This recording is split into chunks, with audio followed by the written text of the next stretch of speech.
Akalar, salonga 100 million to'lov qilgandan ko'ra $500 boshlang'ich to'lov bilan Hodiya avtodan Tracker avtomobili Bardovi 2023-yilda ishlab chiqarilgan, kam masofani bosib o'tgan keyin okamga videoni jo'natib qo'yadigan bo'lsangiz, boshlarni qotiradigan bo'lsangiz, mana shu Trackerni sizga olib beradilar.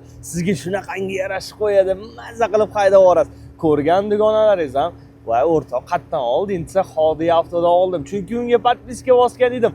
Videolariga like bosib o'tirardim, mana shunaqa mashinalardan bittasidan qilib berdi deysiz. Xullas 2023-yilda ishlab chiqarilgan nomerlarigacha bitta ahamiyat berib qo'yasizda. Mana shu akkuratni haydalgan avtomobillardan biri Hodiya avtoga. Bundan tashqari har bitta avtomobil qo'yayotganlarimizdan naqd pul tikib olingan avtomobil. Birovning mashinalari emas, naqd pul tikib olingan avtomobil. Yana bir marta sizlarga qaytarib o'taman. Mashina holatini ko'ringlar. Zimniy, letniy balonlargacha qo'yib qo'yilgan mashina ideal holatda. Bosib o'tgan masofalari ham 56.000 kilometr masofa.